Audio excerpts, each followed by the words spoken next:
இந்த வீடியோவில் நம்ம என்ன பார்க்க போகிறோம்னா, சரி வீடியோக்குள்ளே வரத்துக்கு முன்னாடி ஐஎஸ்எல் பார்த்தீங்கன்னா 14ஆம் தேதின்னு சொல்லியிருக்காங்க.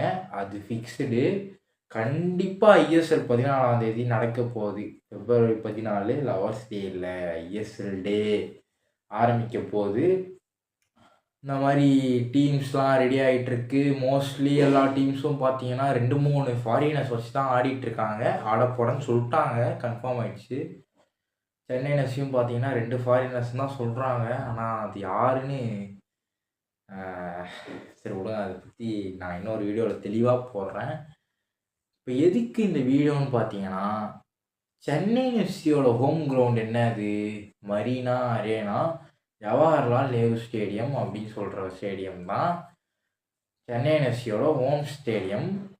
ஆனால் இந்த சீசன் பார்த்தீங்கன்னா சென்னை எஃப்சி தன்னோட ஹோமான நேரு ஸ்டேடியமில் விளையாடுவாங்களா, ஜவஹர்லால் நேரு ஸ்டேடியமில் விளையாடுவாங்களான்றது ஒரு கேள்விக்குறியாக ஆயிடுச்சு. ஆமாங்க, ஆல்ரெடி ஒரு வாட்டி சென்னை எஃப்சி பார்த்தீங்கன்னா முடிய போகுது, கதை கந்தலாக போகுதுன்னு பேசிகிட்டு இருந்தாங்க. அப்போ ஃபேன்ஸ்லாம் கொந்தளிச்சதுனால தான் கொஞ்சம் ஏதோ திரும்பவும் கொஞ்சம் நம்ம பார்வைப்பட்டு ஏதோ அது கேன்சல் ஆச்சு. ஸோ அதே மாதிரி இதையும் கொஞ்சம் நம்ம சீரியஸாக தான் எடுக்கணும். ஏன்னா 14ஆம் தேதி ஆரம்பிக்குது. மோஸ்ட்லி பார்த்தீங்கன்னா சென்னை எஃப்சி 15ஆம் தேதி தான் மேட்ச் பார்த்தீங்கன்னா ஸ்டார்ட் ஆகும்னு நினைக்கிறேன். ஏன்னா நான் மேலே ஒன்று போடுறேன், அதை நீங்கள் பாருங்கள், அது பார்த்தா தான் புரியும். அதில் என்னன்னா 14ஆம் தேதி ஐஎஸ்எல் ஆரம்பிக்கிற அன்னைக்கு ஜவஹர்லால் நேரு ஸ்டேடியமில் என்ன நடக்குது தெரியுமா?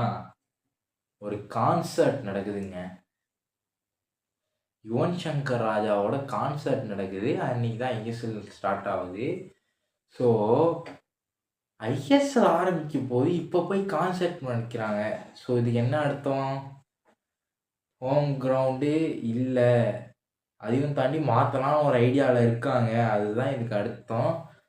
அதுக்கு தான் பார்த்தீங்கன்னா தமிழ் ஸ்போர்ட்ஸ் செக்ரட்டரிக்கு சூப்பர் மச்சான்ஸ் தான் சேர்ந்து ஒரு அஃபிஷியலாக போட்டிருக்காங்க. இந்த மாதிரி அதுதான் எங்களுக்கு எமோஷனு அப்படி இப்படின்னு சேர்ந்து போட்டிருக்காங்க. ஸோ என்னென்ன பண்ணுறானுங்க பாருங்க.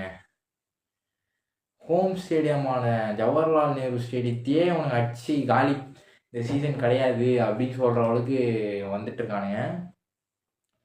ஸோ அதுதான், கான்சர்ட் நடத்தினா பிச்செலாம் நாசமாக போயிடும், நல்லாவே தெரியும். ஆல்ரெடி மெயின்டெனன்ஸ்லாம் இருக்கா இல்லையானே தெரில, ஃபுட்பாலே நடக்கலை. இதில் இன்னும் கொஞ்சம் விட்டோன்னு வச்சுக்கோங்க, கான்சர்ட்லாம் நடத்தினோன்னு வச்சுக்கோங்க, பிச்சு பார்த்தீங்கன்னா அருமையாக இருக்கும். ஃபுட்பால் மட்டும் இல்லை, கபடி இப்படி எல்லாமே ஆடலாம், குண்டு மூலியமாக மாறிடும். ஸோ இது முடிஞ்ச அளவுக்கு இது பேசியே ஆகணும் தான். ஆமாம், பேசியே ஆகணும். ஸோ அதுக்கு தான் இதை ரொம்ப சீக்கிரமாக போட்டேன். நேற்றே போட்டிருக்க வேண்டியது, ஆனால் கொஞ்சம் டிலே ஆகிடுச்சு. ஸோ முடிஞ்ச அளவு இதை ஷேர் பண்ணுங்க. ஏன்னா ஹோம் ஸ்டேடியத்தை மாற்றக்கூடாது. ஏன்னா ஒரு ரீசன் இருந்தால் மாற்றலாம் ப்ரோ. ஆனால் இது சென்னைக்குன்னு இருக்கிற ஒன்றே ஒன்று, இதை ஏன் மாற்றணும்?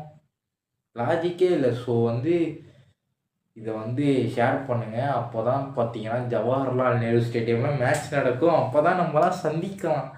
ஸோ இது முடிஞ்ச அளவுக்கு ஷேர் பண்ணுங்கள். மோஸ்ட்லி மாற்ற மாட்டானுங்க. ப்ளஸ் இன்றைக்கி பார்த்தீங்கன்னா Chennai FC we are back அப்படின்னு பார்த்தீங்கன்னா ஒரு போஸ்ட் போட்டிருக்காங்க. அதாவது சென்னை எஃப்சி திரும்பவும் ப்ராக்டிஸ் செஷன் அதெல்லாம் இன்னிலேருந்து மோஸ்ட்லி ஸ்டார்ட் பண்ண ஆரம்பிச்சிருவாங்க. ஒர்க்கு எல்லாருக்கும் சேலரிஸ் கரெக்டாக அதெல்லாம் பார்த்தீங்கன்னா இன்னிலேருந்து ஆரம்பிச்சிட்டாங்க. ஸோ இனிமேல் சென்னை எஃப்சி பார்த்தீங்கன்னா ஆக்டிவாக இருக்கும், அதை மட்டும் நான் சொல்லிக்கிறேன். ஸோ நிறையா அப்டேட்ஸோடு வரேன், அப்கமிங் வீடியோஸ். இனிமேல் நல்லா உங்களுக்கு நச்சுன்னு அப்டேட்ஸ் கொடுத்துக்கிட்டே இருக்கேன். ஸோ முடிஞ்ச அளவுக்கு இந்த வீடியோ ஷேர் பண்ணுங்கள்.